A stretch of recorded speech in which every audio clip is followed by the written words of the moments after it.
Good afternoon, everyone, or morning or evening, depending on where you are in the world. My name's Nigel Marsh, and I'm a professor here at James Cook University's campus in Singapore. And I'm very pleased to be hosting today's webinar. When I was asked if I wanted to do it, I was very pleased to have the opportunity. I've known our speaker today, Professor Bhati, for over a decade, and I'm privileged to be able to introduce him and let him explain his work to you. But before we start, there is some housekeeping that you need to be, some things you need to be aware of. The first is that this webinar will be recorded. So that's important. This is our 6th Professorial Lecture Webinar. Professorial Lectures are an opportunity for universities to showcase their senior academic staff and allow the community and other colleagues to understand what people are doing when they are specialised at a professorial level. As I've already said, this will be recorded. You'll be able to ask questions at any point by using the Q&A function. So if you type your question in there, it will be stored.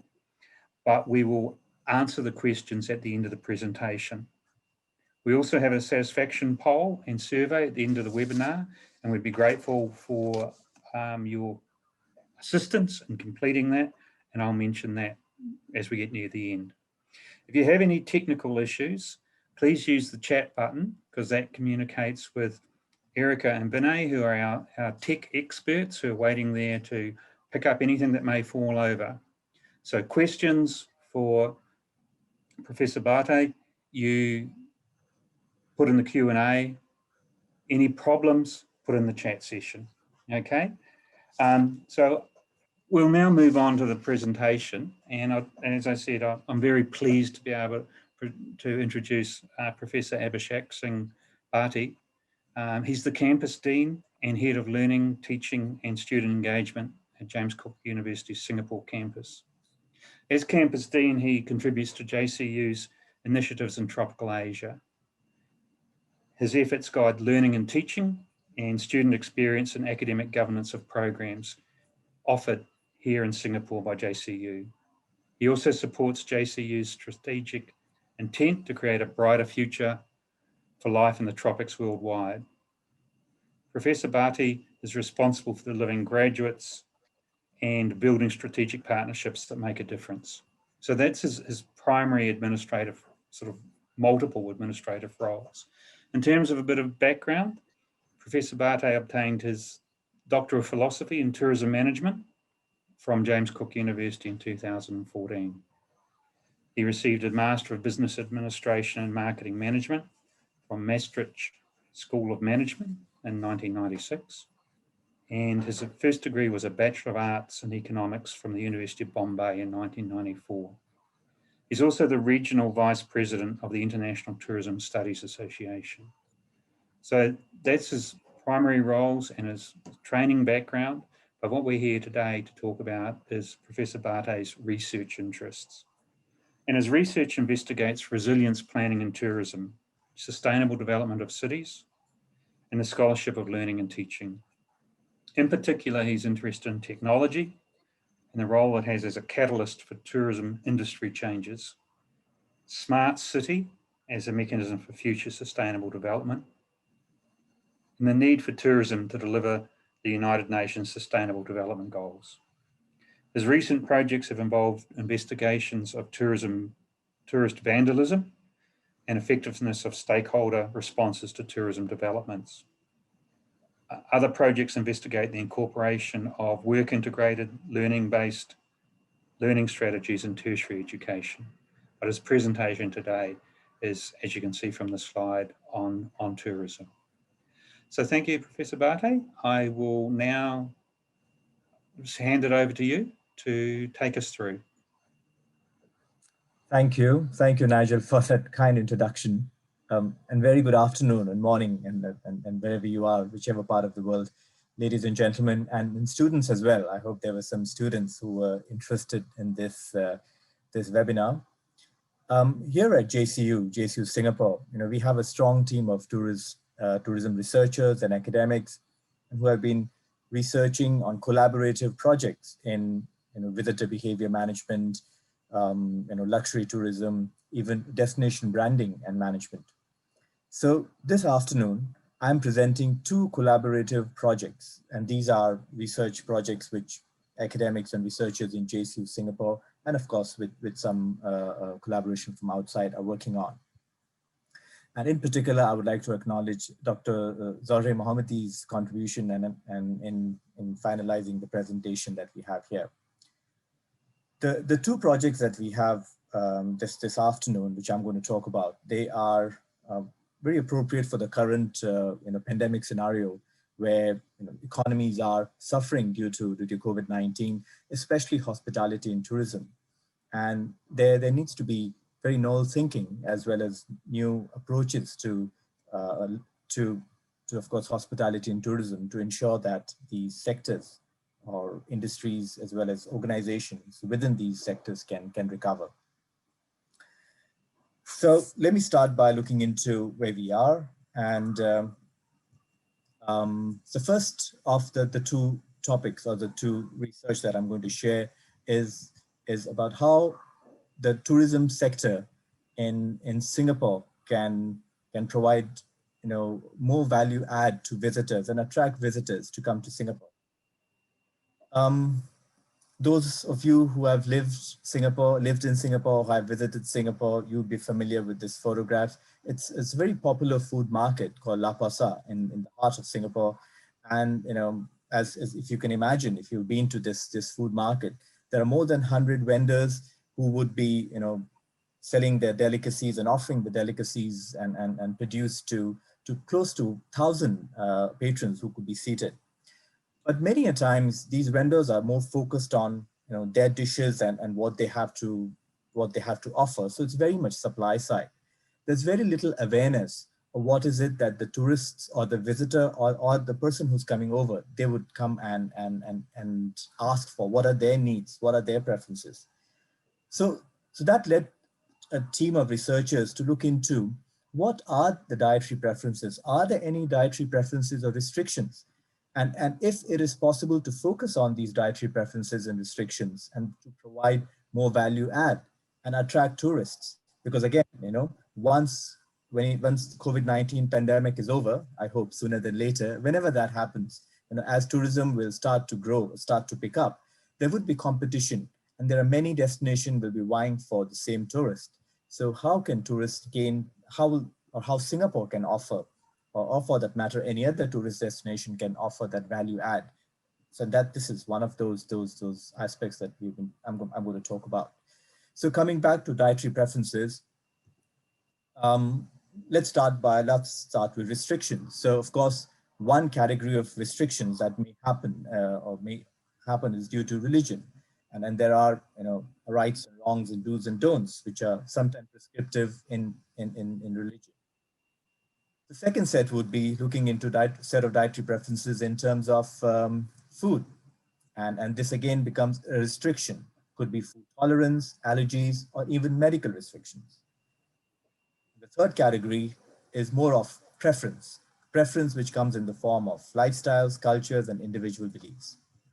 So looking into the first of the three categories, religious restrictions or religious requirements, and the color coding is based on the sample size. So I'm going to talk about a work in progress project, and where the sample size shows that the larger sample is, of course, Christianity, Islam, Hinduism, and so forth. So Christianity becomes a religion which has, which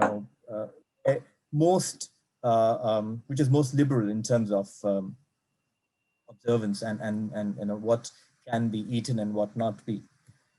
In comparison, Islam is more restrictive. And of course, there are things that are categorized as halal and the ones which are haram, and those are not to be taken, such as pork or alcohol or blood and so forth. Along the same lines, we have a similar category of Hinduism and Buddhism, where there are things that can be accepted and there are food items which may not be. In fact, several visitors from India, they are vegetarian to the extent that they even don't want to try food that has onions and garlic in it. Buddhism does follow similar type of restrictions or expectations from their followers as well. If you continue on that line, we also have Judaism, and then again there are certain things that can be expected in terms of what can be done and not in terms of food observances. Dietary restrictions, which comes in form of food intolerances such as gluten, dairy, additives, or even other forms of food restrictions. Food allergies, and this is again quite common. Not as much as food intolerances, but still they're growing number of food allergies or awareness of food allergies people have. So egg, fish, nuts, they are quite common ones, but cheese, garlic, MSG, and some of the others are equally popular these days. And then, of course, the dietary restrictions that come in form of health or medical orders, lifestyle conditions like diabetes, hypertension, or health through heart, cardiovascular conditions, and even kidney and so forth. And then you have preferences. So the first two categories are more towards restrictions, and then there are preferences. Lifestyle, some people who want to lose weight or want to have more muscular bodies, or on the other side, they want to have probably more healthy diet. And on the other extreme, there could be people who follow certain individual beliefs. They could be vegetarian, as I talked about, or they could be followers of paleo diet, which is very much protein focused. There are vegans, and then something which is becoming very popular. There are pescatarians, which focus more on fish diets. So all this range of preferences are something that people come with in terms of visitors and tourists to a destination. And what we want to know is whether there is awareness within the market, and more importantly, to what extent these people or these visitors give importance to their dietary preferences. So in the next few slides, I'm going to quickly take you through the tourist profile of visitors to Singapore, because the focus of our study is Singapore, being in tropical Asia here.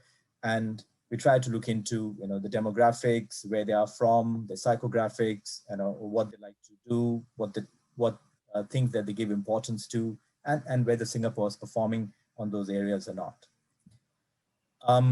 So here, as you can see in this slide here, Singapore is a very popular tourist destination, and all the way from the right-hand side, from Australia, Asia, Europe, and to North America, they're visitors, and these are the top categories. Not that visitors from Africa and South America are not common in Singapore, but the other countries are more popular.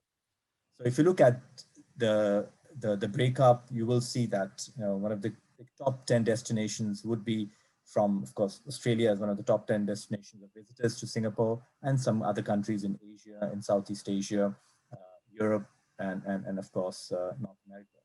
What we have tried to do is, how do we, in order to get our sample, we looked at, that the source, the country source should be top 10 country source, and we also looked at the spending, the tourist receipt. They should be from the highest tourist receipt. And on that basis, we selected four countries as top source countries for tourists in Singapore, coming to Singapore: USA, UK, India, and Australia. The sample was about 600 odd respondents. As you can see from the this quick demographics or description of the sample, about 57% male, 43.4% female.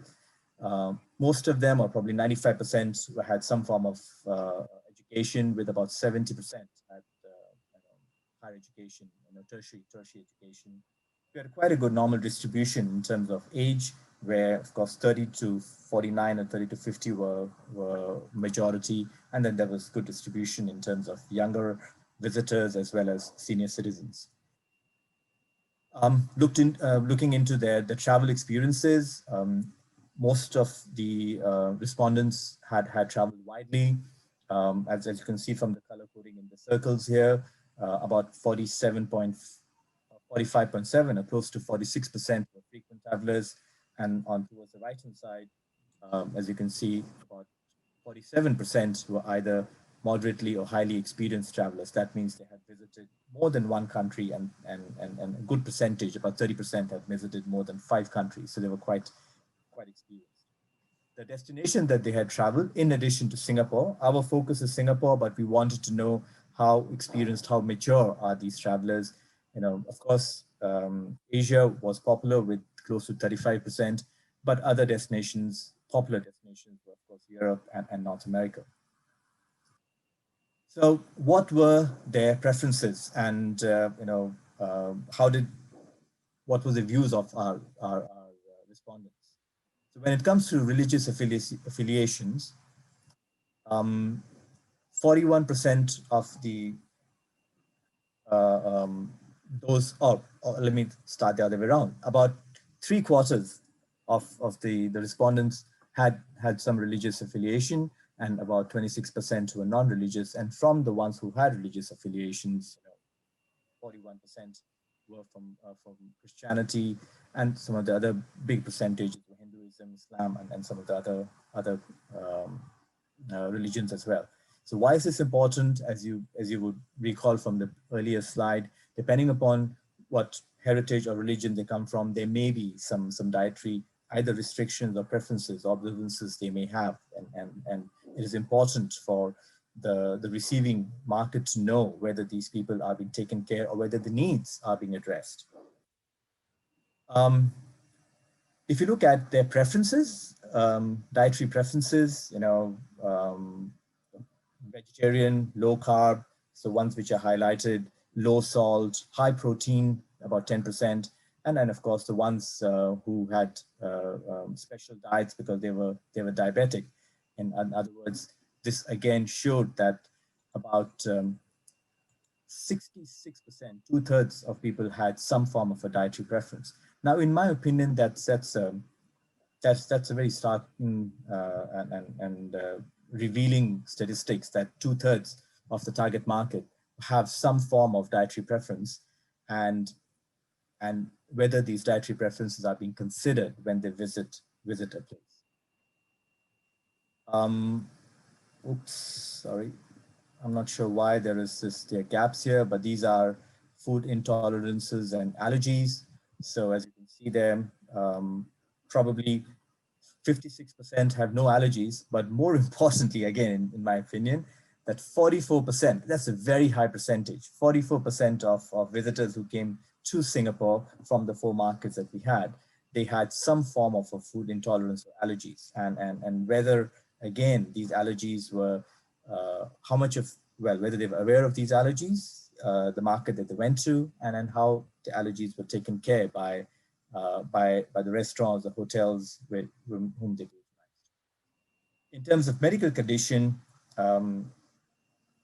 most of a very high proportion of our respondents did not have a very specific medical condition, but where they had some conditions, the medical condition and the diet there was a statistical significance in that, such as if you look at about 13.7% had a diabetic condition, and they had about 12.5% of the respondents had some form of diet which were related to diabetes. And along the same lines, if you look at the next one, hypertension, about 11% had hypertension, and 8% had some observances, dietary observances in that manner. So again, these were some statistically significant figures that we had in terms of what people would want. We also looked into lifestyle and cultural preferences.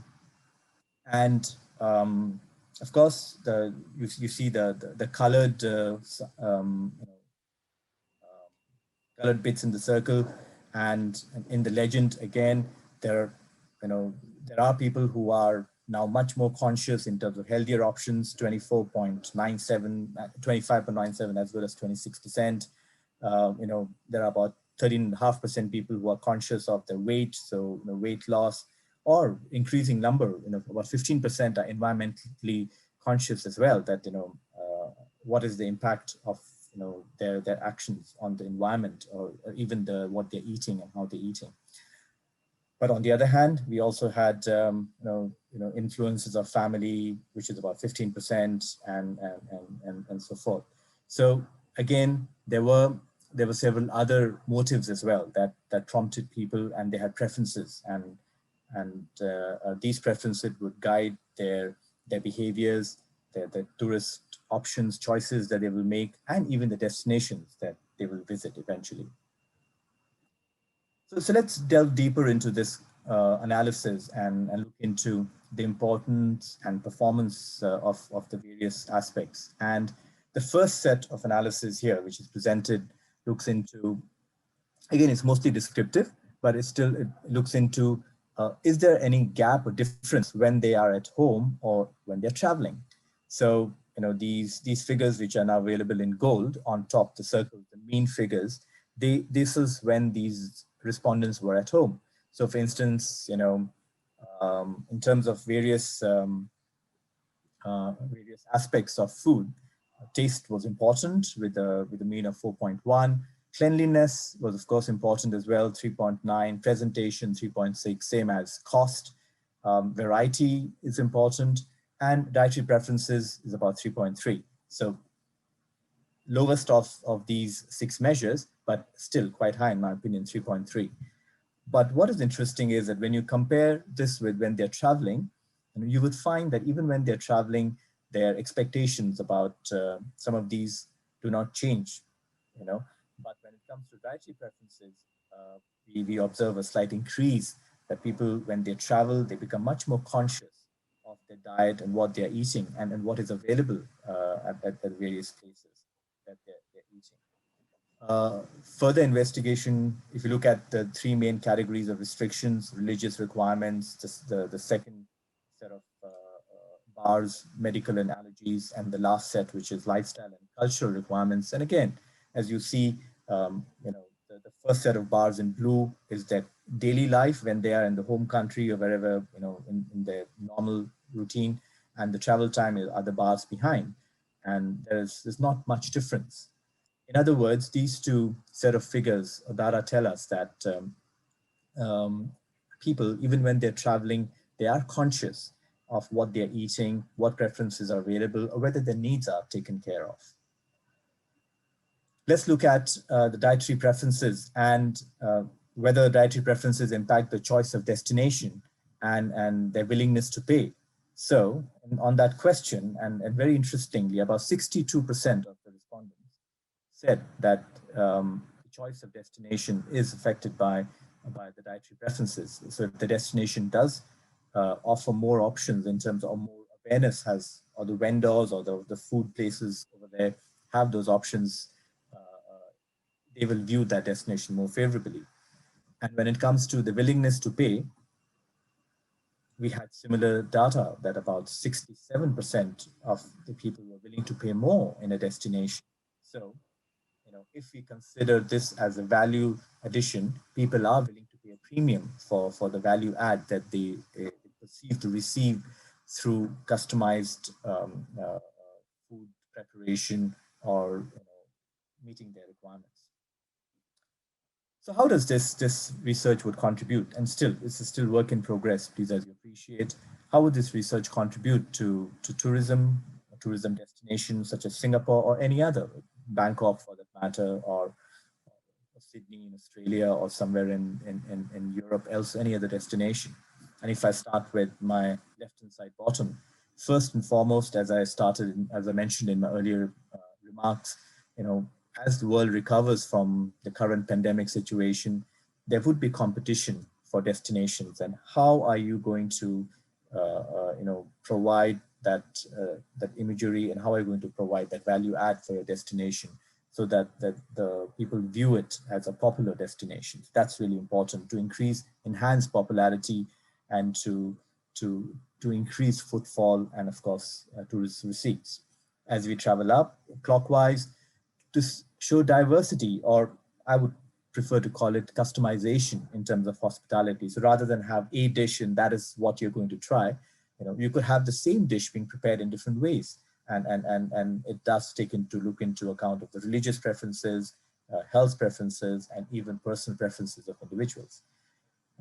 Improve, enhance public image and perceptions. In fact, I was in conversation with some people from Singapore Tourism Board, and they were very appreciative of such a project and said that yes, how such type of initiatives can enhance Singapore's image, not just as a safe destination, but also as a destination which is more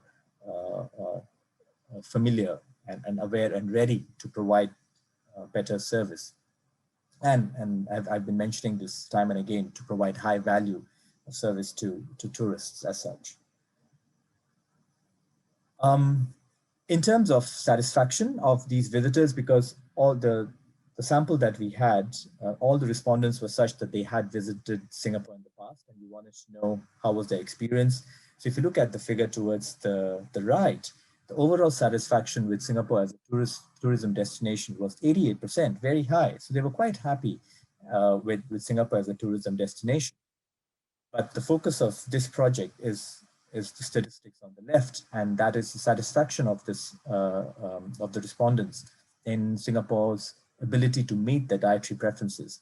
And only 50% of them were satisfied, and about 16%, 15.39, were dissatisfied. So there we have an opportunity to wow these customers and bring up this set of statistics and to the level that is equal, or if not higher, to the one on the right.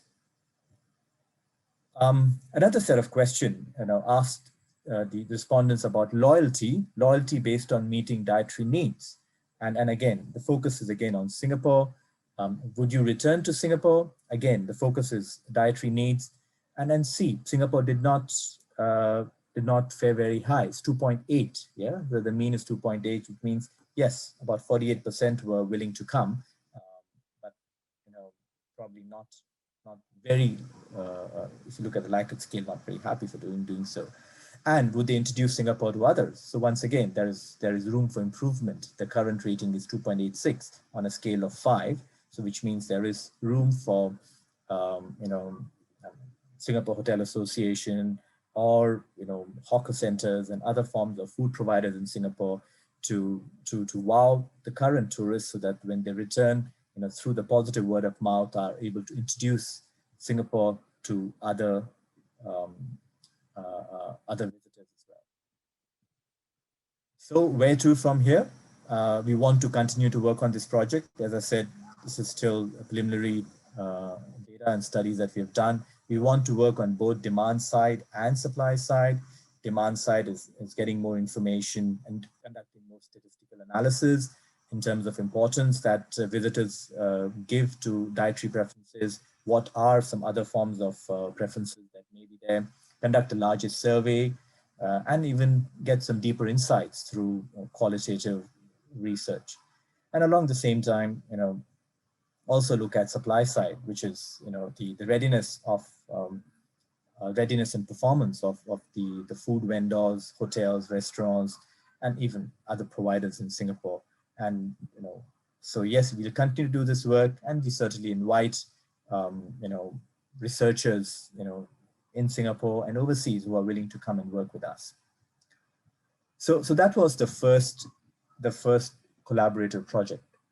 The second project is again related to COVID, and that's why it's impactful in the sense that it's more relevant to the current situation. And here we have tried to analyze travel intentions, post-pandemic travel intentions.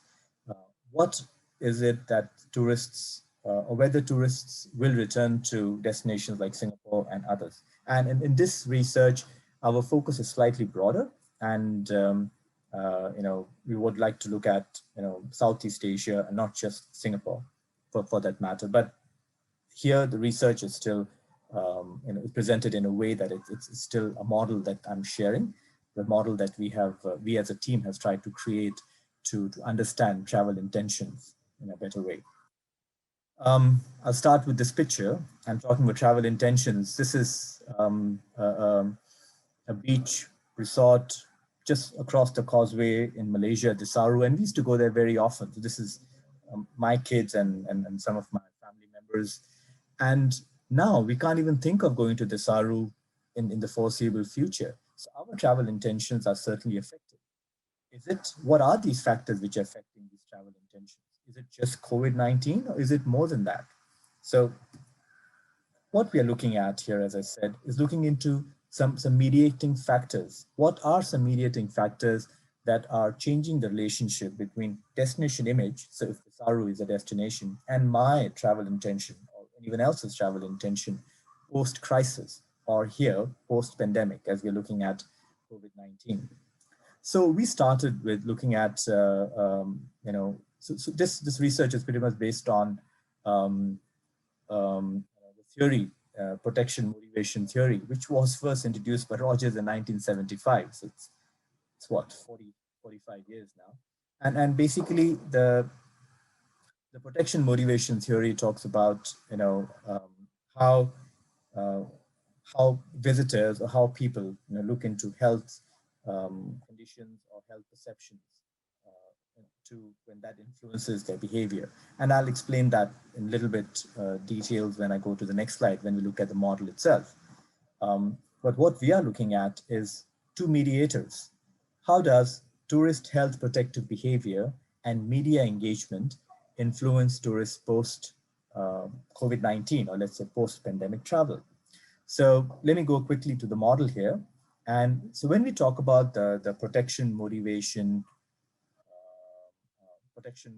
theory, the protection motivation theory talks about the link.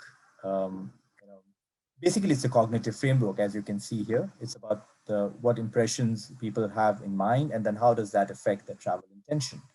And it helps in predicting health-related behaviors. So in the original protection motivation theory, of course, there is the destination health risk is based on threat appraisal, which is severity of health risk, and of course probability of health risk, and even coping appraisal. Your self-efficacy, such as what is an individual's capability of behaving in certain manner if something happens, or perceived response efficacy, and which would be of course looking into what is the effectiveness of suggested risk preventive behavior, and how does that impact your travel intention, whether it's, and again, this is a risk level here. Courageous behavior would be most risk averse, and whereas of course cautious behavior on the other end would be a tourist who would be very much worried about the risk that they're taking. But what we are introducing here is two mediators. One is health protective behavior, where we're looking at factors such as hygiene. We talk about social distancing and the various safety and sanitation measures, physical health of individuals, and of course mental health, and how combination of these three are affecting their travel intentions. And on the other end, we're also looking at tourist media engagement, mass media, social media, and of course destination websites. Protection motivation theory has been widely used in terms of, as I said, health-related behavior, but we have introduced this another mediator, which is media engagement, because we find that the COVID-19 era or COVID-19 situation does offer these challenges where, the potential visitor is influenced by a lot of information out there, which can come through either, through mass media or through some of the parasocial engagement on social media, where, they either co-create or collaborate into, news, whether it's rumors or whether they are factual information or bits of information, which is floating around in whether it's WhatsApp or Instagram and other forms. And of course, what has been the formal communication from destination websites. So in other words, looking into these two mediators and how do these two mediators affect travel intentions or influence travel intentions in post-pandemic situation. So that's the model that we're looking at. So in conclusion, we are in the sense tourism sector, not just in Singapore, but worldwide, is dealing with unprecedented times. You know, COVID-19, which is post-digital era, makes it different from the previous pandemics, and the recovery routes have to be different. And yes, the traveler's protective behavior is important in affecting their perception, but mass media, parasocial interactions, and other types of communication that they receive, they also manipulate, influence, and manipulate. The model needs to be tested, influence and manipulate further travel intentions and behaviors. Our contribution is that we are, in addition to well, what we are contributing to the PMT, which is the prevention motivation theory, is the affective and cognitive factors and how do they affect behaviors in a post-pandemic situation. And that is a departure from the previous studies based on PMT, which were more such as planned behavior or reasoned action. We are focusing on media engagement as one of the key key factors, and how media engagement through various channels, it's basically a non-pharmaceutical intervention that also results in influencing visitor behavior. And of course, study the interrelationship between these various factors that could result in, that will hopefully result in economic recovery of the tourism industry. So once again, this project is work in progress. We have had consultation and publication around this this model. It has been accepted through peer review in good Q1 journal, and now we're looking at data collection to see how do we test the model, and whether it is possible to scale the model into various ways and forms. So with that, I thank you for your attention. What I've just shared is 2 work in progress collaborative projects at JCU Singapore. And these are just 2 that I had because I was only given 30 minutes to talk, and I have kept to that promise. I've only taken 30 minutes to talk. But there are many more projects which are underway at the moment here in Singapore with our colleagues back in Australia, James Cook University, Australia. And we, as a family, are always interested in growing more researchers, bringing in more researchers into this pool, or looking into new ideas and new areas of research. So I'm going to stop sharing at this, and I'm happy to take some questions if there are any, Nigel. Yes, thank you very much. Thank you, Professor Bhati. That was a very interesting couple of presentations, and very relevant to sort of our current situation, not only Singapore, but a lot of Southeast Asia finds itself in, because Southeast Asia has a lot of people who are very dependent on the tourist industry. Mm-hmm. And so looking at the COVID recovery plans and planning for it is obviously very important. I also note from your first presentation that the old ideas where people used to go on holiday and worry about losing weight when they got home no longer seem to apply. So people are just as conscious. We do have some questions, which I'll go through now. I think that I'll just answer one of the first ones, because I think the person asking said, who gave protection motivation theory? And I think they mean prevention motivation theory. So I think they're asking for where did that theory come from? Yeah, so it's a widely accepted theory, and as I said, health mediated travel behavior. And I know the last name for sure, Rogers, and it was first published in 1975, as I mentioned earlier. But I'm happy to share more details if you get in touch with me, the exact reference, and you would be able to see that this theory has been used in many forms and many different studies, looking into travel behavior. So it's mostly to do with visitor behavior, travel intentions, and those forms. Thank you, Abhishek. Okay, so some other more specific questions. This one is, to what degree does dietary preferences play an impact on travel preferences and tourism destinations when COVID is still an issue? That is, would people be compelled to travel for the sake of travelling despite poor dietary options? That's a very interesting question. And if you would observe, please, I've kept the two studies together, but I've not kept the two studies as overlaps because I don't have the answer to that. Yes, dietary preference is important, and post-COVID travel is another area. But if you put the two together, what will become important is different. But well, what can be done is looking into, when you talk about the post-travel behavior, if I focus on your question, is what are the mediating factors? So again, when you dietary, whether an argument, I've not thought about this, but whether an argument could be that the dietary preferences could fit under health or hygiene in those manners, and then that will have some impact as a mediating factor on travel intention. But that's an interesting question and probably something that we should explore. Thank you very much, Abhishek.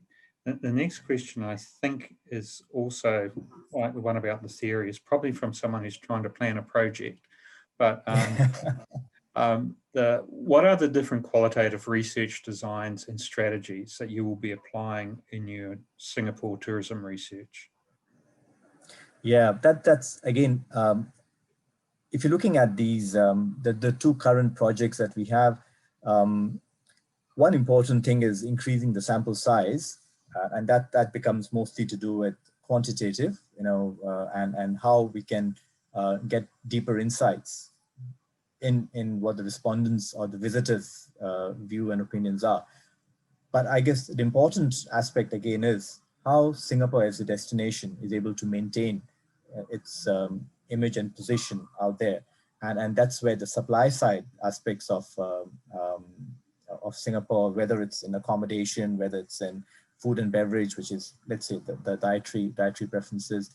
And this is where looking into studies which involves, interviews and focus groups would be very useful to get into, and even looking to policymakers, because once again, Singapore being a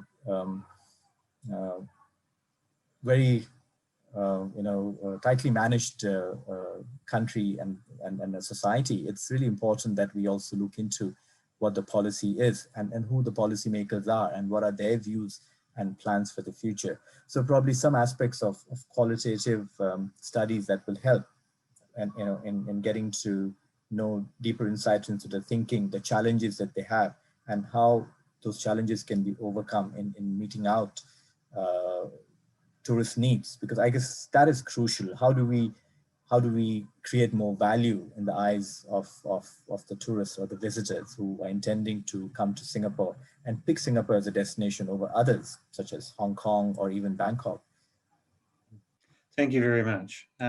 Next question relates to what you mentioned about supply side. And this question is, what factors need to be considered for the supply side with regards to dietary preferences to be considered ready? Yeah, that's again a very good question. In fact, when we were doing our study and research, as part of the research, an important aspect also became sustainable source of ingredients, or whether whether the fish that you are getting, is it sustainably reared, or about food, where are you getting the grains and the greens from? So that becomes an area, an important aspect of supply side. Another aspect of supply side, in my opinion, is getting the mindset of the vendors, because again, a lot of these hawker centers, which is, at least in Singapore, it is, in my opinion, the bloodline of tourism, bloodline of the variety of food which is available in Singapore. And if Singapore has to enhance its image as a destination which is more aware and sensitive to dietary preferences of its visitors, that change needs to happen at that level. The hawker centers, the food courts, where not just locals but the visitors also flock. And there are several food courts which are listed in several digest and reviews, as well as reference such as, let's say, Lonely Planet and so forth, or TripAdvisor, that people would come to. And so at that level of supply, that level of awareness and change is required there. Thank you. And we now have a very important question from Professor Rudd. He said, very interesting, Abhishek. How about regional and ethnic attitudes? For example, Chinese tourists only interested in sourcing Chinese food. Similar for Indians, question mark. Western tourists seeking authentic local dishes, etc. So this is about the emotional importance of traditional cuisine for many Asians. Yep, absolutely. And that is also an important aspect. In fact, there was another study I did with some of my students, and we looked at, accommodation providers and the type of food options which are available. And there was very close relation and significant relation between the type of clientele that accommodation providers in Little India received, and then the food options that were available as compared to Chinatown, and the clientele that hotels and accommodation providers in Chinatown received, and then the food options that was available there. So certainly ethnic and emotional dietary preferences is another criteria that needs to be looked at. Many a times, visitors from Southeast Asia, or even Singaporeans, when they go to Indonesia and Malaysia, they have the level of assurance that, because it is part of a very close-knit community, they will be able to get some form of their food that you're familiar with. So that level of assurance is definitely there. But having said that, if Singapore needs to go to the next level of value provision, then certainly they need to up the game in terms of providing the value which comes in form of customization, and in order to do that customization, having very clear typology of what are the various preferences. I've just spoken about 3, but there may be many others which needs to be considered.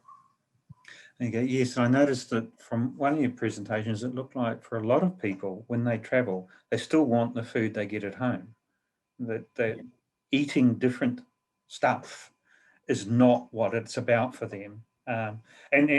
Just going on from what Chris said, for so many people, their food is a part of their culture, a part of their identity. So yeah, very interesting. Thank you. We've got a couple more questions. There's one I think we'll just take care of reasonably quickly. And this is someone who wants to collaborate with you. How can they participate in these projects? But I think they can find you online. I assume they're related to the industry. Would that be okay?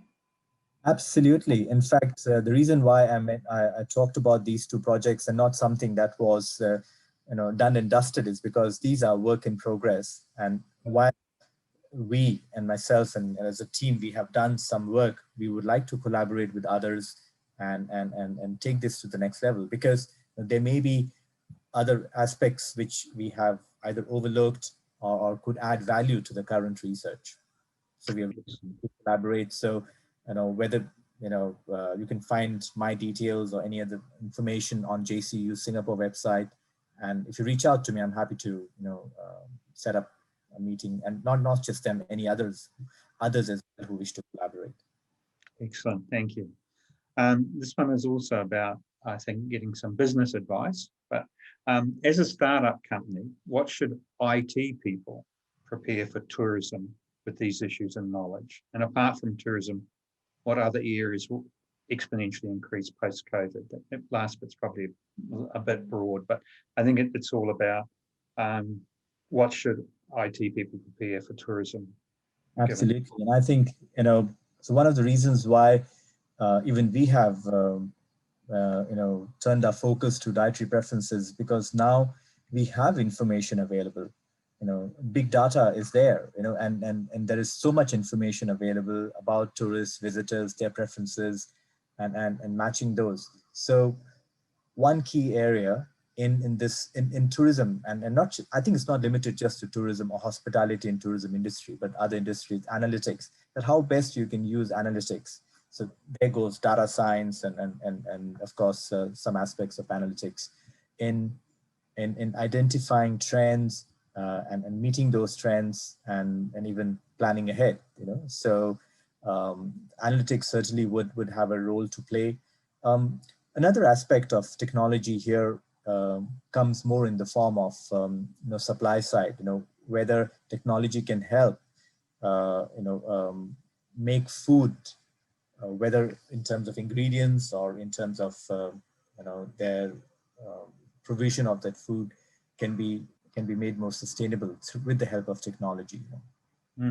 Yeah, related to that, I know some younger people who are very staunch vegans, but they're also very physically active. They do marathons and all, and triathlons, etc. And when they travel, they basically have their own community that tells them, so they can arrive in KL or London or New York, and they sign into their community that says these are the places you can get our food. So to me, that it makes a lot of sense that maybe this is also something that the suppliers can think of, but I'm not sure a person in a hawker centre in Singapore will be thinking like that. I suppose it needs one of your postgraduate students to go and introduce them to the idea that there is an international community. Yeah, so at the moment, most of the technology application, now I'm just sidetracking a bit, and with your permission, if you don't mind, Nigel. No. Most technology applications are in terms of efficiency. How can supply side of food production can be more automated, can be more efficient, which is not a bad thing, which is good. But what I'm trying to identify is use same technology or use. So again, it's not just automation, but use technology in identifying needs and trying to provide those needs better. Thank you. We've got 3 more, and I think they're quite different, so we'll go through them as they are. This one starts, very interesting presentation. We did quite similar research on behaviour after COVID-19.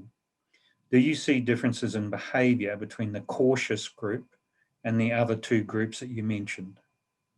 Yeah, so if you go back to the model, so we have those 3 groups, and as we are getting data, there is difference in the 3 different groups. And if I may, I have that on the other slides. We're looking at the cautious group, the conscious group, and of course the courageous group. And we will find even without the new normal, or the normal, which is without any pandemic, there are people who are more adventurous, and they would certainly fall under courageous. And then there are others, as Nigel mentioned, that they will not like to venture anywhere and are more focused on what they want to eat, and then probably very specific variety and also places. So they become more cautious. And we are hoping, we haven't tested the model yet. I think one of the things that will come through is that the proportion of cautious and conscious consumer will increase, and probably the courageous one should fall. Thank you. We've got 2 more. Are there any more proactive forms of directed media engagement that the tourism industry can take to encourage tourist travel behaviour during or post COVID-19? Yeah, I think that's a very interesting and important question. Thank you. I was hoping that somebody would talk about it, because that's one of the mediators that we really want to explore, and through our data collection that we are going through at the moment, and we are looking into blog analysis. We also look into extend data and of course some survey data as well. Media or travel behavior, or more importantly perceptions, are influenced by whatever experiences people are having with media. Because I guess the media that has the most significant influence is the parasocial media, or the social media, where people are not just receiving, but they're part of it. They're engaging and they're co-creating it. So the influence of that is quite severe or quite significant in the perceptions, whether it's about destination or about the travel intentions. So, well, DMOs or destination management organizations such as STB and others, they should look into various ways, not just the official websites and not just what is the COVID related brief, but other forms of media to of course educate people and give the right information. One, to kill rumors, because rumors are are really growing at the moment. So to kill rumors and give the right information to visitors about what to expect when they come to the destination. Thank you. We've got someone has written, this is asking about the slides. So I'll just tell everyone who's listening, in about a week, if you go onto the JCU website, you'll find a link to this talk. As I said at the beginning, it's being recorded and you can get the information there. So Erica is responding to that individual specifically, but I just want to let everyone know that you can revisit this and it will be available. So our last question is from our colleague Emmanuel, who's awake at a very unusual hour in this country. So thank you, Emmanuel, for getting out of bed or staying out of bed. Great lecture, Abhishek. It would appear that African tourists have not embraced Singapore as a destination of choice. What could be done to promote this? Very interesting. In fact, there are the more tourists in terms of flows. There's a negative tourist flow from Africa, not just a country, but the whole of Africa into Singapore. So that means there are more Singaporeans going to Africa than visitors from Africa coming to Singapore. Well, again, the answer would lie in finding out what would African tourists need. What is it that is keeping them away? I hope some of that answer lies in dietary preferences. I hope so, and whether those are available. And it could be not the three categories that I'm referring to: religious, health, and personal preferences, but maybe more emotional. Maybe more like what they are used to, and getting out of that. And at the same time, probably having some positive. Again, that's where the importance of media comes in. Having some positive campaigns about Singapore as a destination, and more important, Singapore as an adventurous destination, because a lot of people feel that Singapore is quite, that there's very little that you can do in Singapore, and they're very, so having that type of communication out there to the market would be helpful, because yes, in terms of new markets, Singapore is not very good. That's my view. Singapore is not very good at attracting new target markets, and most of the visitors, they're coming, and they're growing in numbers.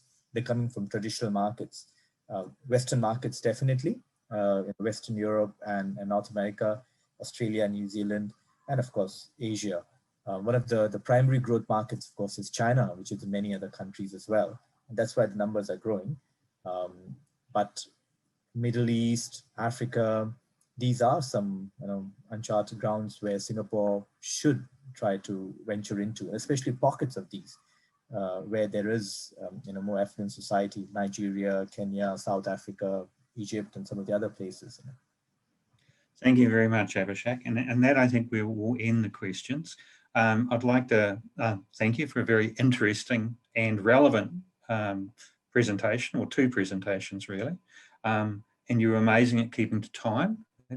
That's a rare ability in academics. So well done to that. And while everyone's listening, I just want to remind you of two things. We are going to have a satisfaction poll. Please respond to that, because we need your feedback.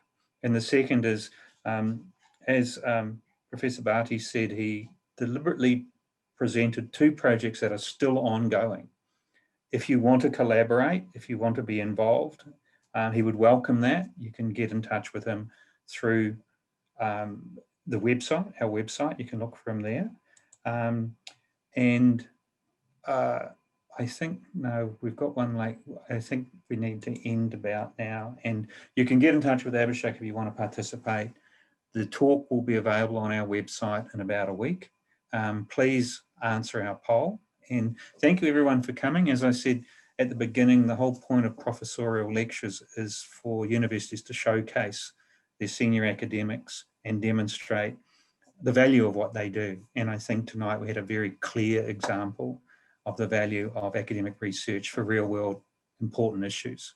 So thank you, Abhishek. Thank you, everyone. Have a very good evening, or in your case, Emmanuel, a very good morning. Okay, thank you all. Thank you, Nigel. Thank you, Vinay, and you, Erica. Thank you, everyone. Yes, Bye-bye. thank you to Vinay and Erica, our tech people. Good night.